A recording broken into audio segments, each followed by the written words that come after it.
सभी को बच्चों मेरा राधे राधे। इससे पहले हम आपको है जो लयकारी की परिभाषा बता चुके हैं।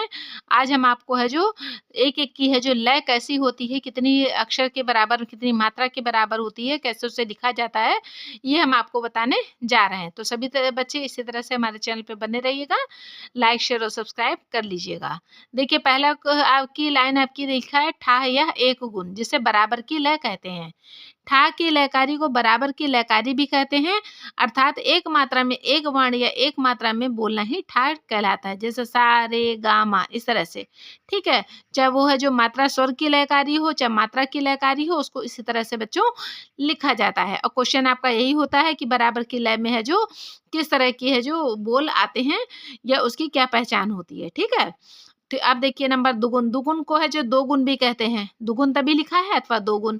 एक मात्रा में दो वर्ण बोलना या एक मात्रा में दो स्वर बोलना या दो मात्रा बोलना एक साथ, तो वो क्या कहलाती है बच्चों? दुगुन। जैसे सारे गामा पाधा निसा इत्यादि दुगुन कहलाते हैं। ये दुगुन की परिभाषा हो गई बच्चों। अब ये तिगुन। तिगुन किसे कहते हैं? एक मात्रा में तीन वर्ण, तीन स्वर या तीन मात्रा बोलना तिगुन कहलाता है। जैसे सारेगा, रेगामा, गामापा, मापाधा इत्यादि तिगुन कहलाता है। ये तिगुन की परिभाषा हो गई बच्चों।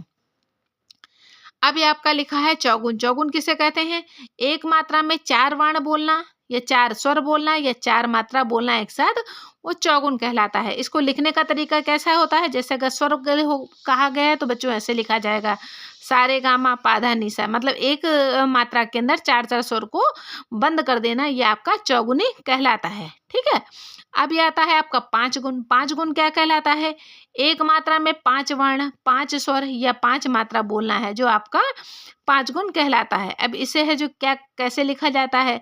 इसे भी बच्चों ऐसे एक मात्रा में एक गुण को बंद तो वो तो एक गुण तो खुले रहते हैं, दो गुण में एक मात्रा में दो, तिगुन में एक मात्रा तीन, इस तरह से। ये भी आपको सिंपल बता रहे हैं। इसके बाद थोड़ी सी टिपिकल आएंगी, उसको भी ध्यान से देखिएगा, तो उसको स्किप मत करिएगा।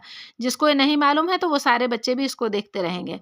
पांच गुण किसे कहते हैं बच्चों? एक मात्रा में पांच पांच मात्राओं को बोलना पांच गुण कहलाता है, ठीक है। छह गुण, एक मात्रा में छह वर्ण, छह स्वर या छह मात्रा बोलना आपका छह गुण कहलाता है। तो इसे लिखा कैसे जाता है? सारे गा मा पा धा, रे गा मा पा धा नी, इस तरह से कोई भी स्वर हो उसको छह छह मात्रा, जो एक मात्रा में छह छह स्वर बंद किए जाते हैं, तो उसको छह गुण बच्चों कहलाते हैं। फिर आता है आपका सात गुण। सात गुण कैसे कहते हैं? एक मात्रा में सात वर्ण, सात स्वर या सात मात्रा बोलना आपका सात गुण कहलाता है, ठीक। जैसे ये बंद है, एक मात्रा में सारे गा मा, रे गा मा पा, इस तरह से। अब आठ गुण क्या कहलाता है? एक मात्रा में आठ वर्ण, आठ स्वर या आठ मात्रा बोलना आपका आठ गुण कहलाता है। जैसे एक मात्रा में इसमें है जो देखिए आठ आठ स्वरों को बच्चों इस तरह से बंद किया जाता है, तो आठ गुण कहलाता है, ठीक। इसी तरह से गाने की भी बच्चों है जो लिपि है, मतलब गाने को भी है जो इस तरह से बंदिश होती है, उसको भी अगर आठ गुण करना हो तो इसी तरह से है जो आपका है जो बंद किया जाता है। और प्रैक्टिकल के द्वारा हम आपको समझाते जाएंगे। जब प्रैक्टिकल क्लास लेंगे तो उसमें आपको समझाते जाएंगे किस तरह से है जो इसको बोला भी जाता है थाप के द्वारा, ठीक है। नेक्स्ट क्वेश्चन देखिएगा बच्चों, ये आपकी आठ गुण हो गई। अब देखिए लिखा है, इसी प्रकार अनेक सरल व कठिन लयकारियां लिखी जा सकती हैं। आगे देखिएगा, नेक्स्ट लिखा है डेढ़ गुण। अब देखिए यहाँ से थोड़ी सी है जो धीरे धीरे करके थोड़ी सी टिपिकल बनती चली जाएंगी। डेढ़ गुण या तीन बटे दो से कहते हैं। डेढ़ गुण को बच्चों है जो तीन बटे दो गुण भी कहते हैं और इसे आड़ लय भी कहते हैं। जैसे दो मात्रा में तीन मात्रा बोलना, इस लयकारी का नाम डेढ़ गुण है। इसे आड़ लय भी कहते हैं। आड़ के दो अर्थ माने जाते हैं, एक तो व्यापक अर्थ माना जाता है, दूसरा बच्चों विशेष अर्थ माना जाता है। नेक्स्ट को आपका है लाइन, व्यापक अर्थ में किसी भी डेढ़ी लयकारी जैसे तीन में चार, चार में तीन आदि को है जो आड़लय कहते हैं, ठीक है। तीन में चार मात्रा लिखना, चार में तीन मात्रा, इनको है जो आड़लय कहते हैं। किंतु विशेष अर्थ में डेढ़ गुण को ही आड़लय कहते हैं, ठीक है। अभी आपको जहां तक कोई डाउट इस लाइन में हुआ होगा तो आपको जो समझ में आ गया होगा बच्चों, आई होप। नेक्स्ट क्वेश्चन आपकी लाइन है, दो बटे तीन गुण। अब देखिए किसे कहते हैं? देखिए गुण के बारे में ही बच्चे ज्यादातर कंफ्यूज होते हैं कि डेढ़ गुण किसे कहते हैं, डेढ़ गुण कितनी होती है, दो बटे तीन गुण कितनी होती है, या आड़ लय कैसी होती, उसमें कितने हैं जो गुण लगते हैं। ये इस तरह से क्वेश्चन बच्चों ऑब्जेक्टिव क्वेश्चन में आपके आता ही है, लेकिन जब तक आपका एक्सप्लेन आप इसका नहीं पढ़ेंगे तो आपको थोड़ा सा बच्चों कंफ्यूजन रहेगा ही रहेगा, ठीक है। चलिए, दो बटे तीन गुण किसे कहते हैं? तीन मात्राओं में दो स्वर या दो मात्रा बोलना, इसमें दो तिहाई गुण भी कहते हैं। ठीक है, जैसे 3 मात्राओं में 2 स्वर बोल देना या 2 मात्रा में बोलना इसे, तो इसे 2/3 गुण भी कहते हैं। फिर देखिएगा 3/4 गुण को किसे क्या कहते हैं? पौन गुण कहते हैं। पौन गुण किसे कहते हैं? देखिए इसमें 3/4 आता हो, या 4 मात्रा में 3 मात्रा बोलना या 3 स्वर बोल देना 4 मात्रा में, तो इसे पौन गुण कहते हैं। नेक्स्ट है 4/3 गुण किसे कहते हैं? अभी 3/4 गुण पूछा था तो पौन गुण हो गया। अब 4/3 गुण किसे कहते हैं? 3 मात्रा में 4 मात्रा या 4 स्वर को बोलना 4/3 गुण कहलाता है।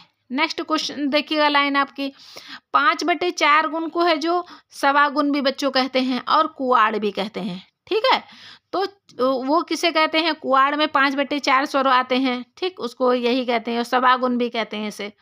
इनमें से कोई भी अगर आ जाए तो कंफ्यूज मत होइएगा, अलग अलग नाम में से एक नाम ही दिया जाए तो कंफ्यूज मत होइएगा, क्योंकि इससे भी क्वेश्चन आपके बनते हैं। 4 मात्रा में 5 स्वर बोलना या 5 मात्रा बोलना, इसको लयकारी को सवा गुण या कुआड़ कहते हैं। कुछ विद्वानों के अनुसार आड़ की आड़ को कुआड़ कहते हैं।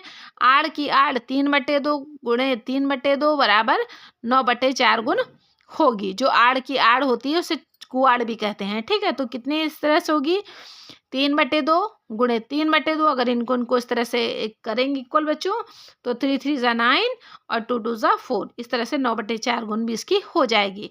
इसका अर्थ है 4 मात्राओं में 9 मात्राएं बोलना। ठीक है, फिर नेक्स्ट क्वेश्चन है 4/5 गुण किसे कहते हैं? अभी देखिए ऊपर 5/4 गुण था तो उनको सवा गुण कुआड़ इस तरह से कहते थे। अब 4 गुण को क्या कहते हैं? सवा गुण का उल्टा कहते हैं बच्चों। ठीक है भाई, देखिए यहाँ पे देखिए 5/4 है, यहाँ पे 4 है, तो इसी से समझ लीजिए उसको सवा गुण का है जो ये सवा गुण होगा, ये सवा गुण का उल्टा हो गया। तो 5 मात्राओं में 4 मात्राएं इसमें बोल देना, और या 4 स्वर बोल देना। अब देखिए 7/4 गुण को, इसको 2.25 गुण भी कहते हैं, बियाड़लय भी कहते हैं। कैसे कहते हैं? 4 मात्रा में 7 स्वरों को या 7 मात्राएं बोलना, इसको 2.25 गुण या बियाड़लय कहते हैं। ठीक है, आज के लिए बच्चों लयकारी के बारे में इतना ही। हमने आपको बहुत अच्छे से, जहाँ तक हमारी समझ से, बहुत अच्छे से एक्सप्लेन किया है। सब लोग उसको देखिएगा, समझ में ना आए तो वीडियो पॉज करके, और बैक में तो कुछ अगर आपको लिखना समझ में आ रहा है, शॉर्ट में लिखना समझ में आ रहा है, तो शॉर्ट में भी लिख कर उसको आप अच्छी तरह से देख लीजिएगा। तो आई होप कि आपको जानकारी हमारी अच्छी लगी हो अच्छी तो लाइक शेयर और सब्सक्राइब कर लीजिएगा। तब तक के लिए सभी को राधे राधे।